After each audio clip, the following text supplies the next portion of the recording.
The first time Victoria Reed's hand slapped across little Marcus Washington's cheek, you could hear a pin drop in the first-class cabin. It was one of those moments where time just stops, you know? Drinks halfway to lips, conversations cut off mid-laugh, and every set of eyes snapping wide open except for Victoria, the flight attendant, who stood there with her face set like she'd done nothing more than brush away a fly. At that moment, Solomon Washington, Marcus's father and America's first black trillionaire, just lowered his phone, his jaw clenched so tight you could see the muscles jumping. He looked at her and said, almost too quietly, "You shouldn't have done that." His thumb was already dialing a number, but Victoria, 20 years deep in her airline career and brimming with the sort of arrogance only entitlement brings, didn't see the tsunami she'd just unleashed, not on her job, not on her life, and not on the shadowy network protecting her that was about to come tumbling down. Now, let me back up a sec, because the wildest part isn't the slap, it's how this moment on a plane, cruising above the clouds, managed to rip open something rotten, festering deep within corporate America. So picture Solomon, all dignity in a crisp Italian suit, leading his kids down the jet bridge of Sky Blue Airlines flagship, passing on his own brand of quiet confidence to 12-year-old Zara, and letting 8-year-old Marcus clutch his favorite action figure. For a man who could fly private anytime, he still flew commercial sometimes, saying it kept him connected with real people. Not that it ever shielded him from prejudice, not when money can buy you a seat, but it can't buy you respect from those determined not to see it. You could see it start with Victoria at the door. That pasted-on airline smile turned icy in an instant, her eyes scanning their clothes not for style, but for proof. She barked, "Economy boardings," from the rear, never looking at their tickets. Solomon just held up 3 first-class boarding passes. When she took them, her lips curled, like she was hoping to find a forgery, then muttered, "They'll let anyone up here with points these days." But when a white family boarded next, all less put together, Victoria was all charm, even stowing their bags and pouring champagne, as if to prove her point. "Daddy, why was that lady mean?" Marcus whispered, his confusion almost painful. Solomon just shook his head. "Some people judge books by their covers, son." He wasn't new to this every room he'd ever entered. He had to work 10 times as hard just to be seen. Money didn't buy him a pass. What it did buy was the wisdom to clock every slight, every side-eye, every mistake people like Victoria made when they thought they could get away with it. And you know what I mean, right? As boarding finished, Victoria kept dodging their section, serving everyone else first. When she finally made it over, it was all flat tones and eye rolls. Marcus politely asked for apple juice, and Victoria didn't just sigh, she stage whispered to another attendant, "These people always want the whole beverage cart." The drink she handed Marcus was half spilled before it reached him, soaking Solomon's pants and that $1,000 suit. No apology, just, "Your son should be more careful." Solomon, always a master of restraint, calmly pressed the call button. Michael, a male flight attendant, showed up and started running defense, probably turbulence. These things happen. Zara, sharp as ever, piped up, "We're still at the gate." That's when the undertones became obvious, as if the whole crew was quietly aligning against this family that dared to demand dignity. And then the flight.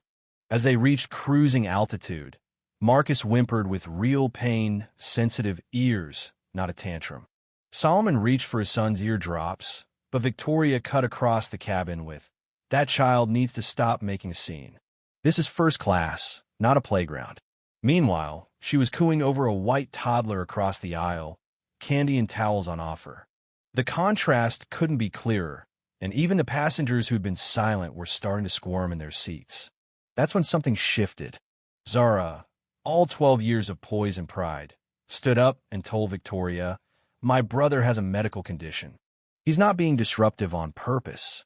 Victoria didn't just shut her down, she grabbed Zara by the shoulder and hissed, "Your kind need to learn your place.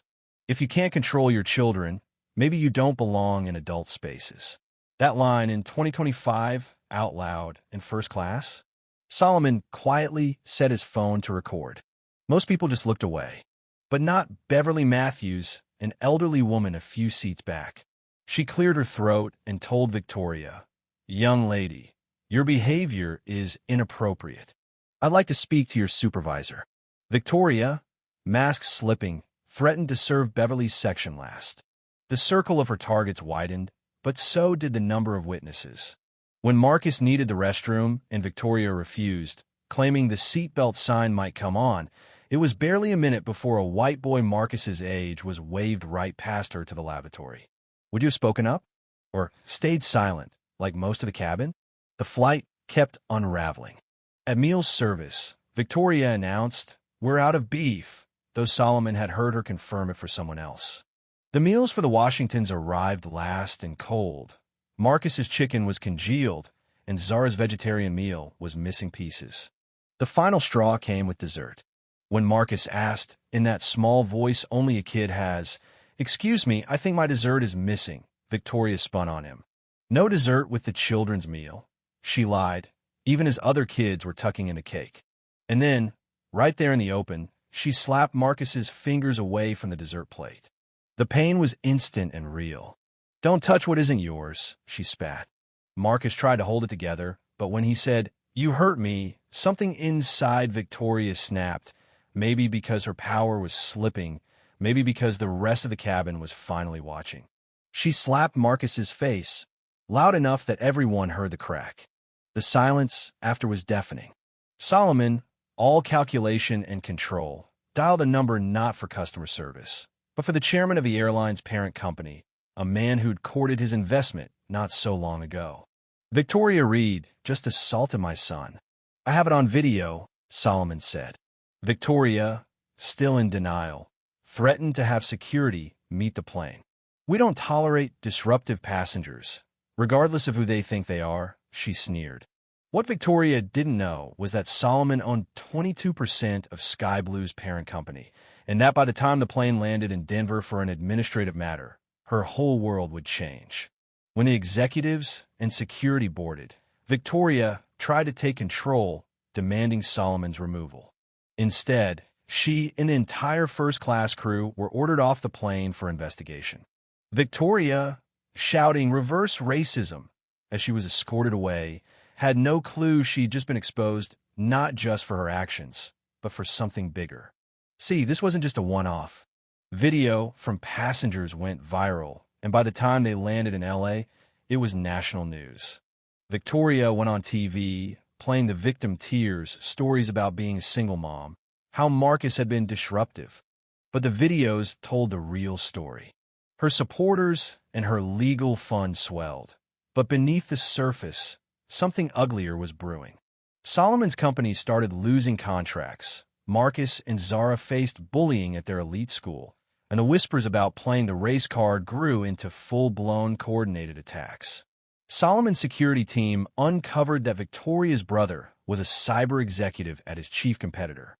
The campaign against his family wasn't just angry trolls, it was a systematic effort to destroy him, to punish a black man for refusing to be put in his place, and to weaponize a racist incident for corporate gain. When Beverly Matthews came forward with an audio recording of the entire flight, her house was broken into, her devices stolen, and she was hospitalized after a fall during a break-in. But her granddaughter, Amy, produced a backup recording from a safe deposit box, and it wasn't just the slap.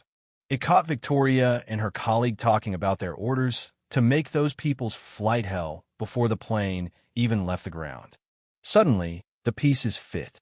This wasn't a single racist employee, but a conspiracy orchestrated from the top, funded by Solomon's rivals, protected by power, and ready to destroy anyone who threatened the system. The evidence went public. Board members at both Sky Blue and Washington Innovations were caught colluding, and their own words exposed a deliberate attempt to put Washington back in his place. Victoria tried to flee on a private jet registered to her backers. She was arrested. Her lawyer, a specialist in burying discrimination cases, was indicted. The Davenports, Solomon's rivals, were implicated in funding the entire campaign. At trial, Victoria was left twisting in the wind, her former protectors busy saving themselves. Solomon refused to settle, insisting the truth come out. In a packed courtroom, Beverly Matthews, frail but determined, testified via video, delivering a moral clarity that cut through all the legal spin.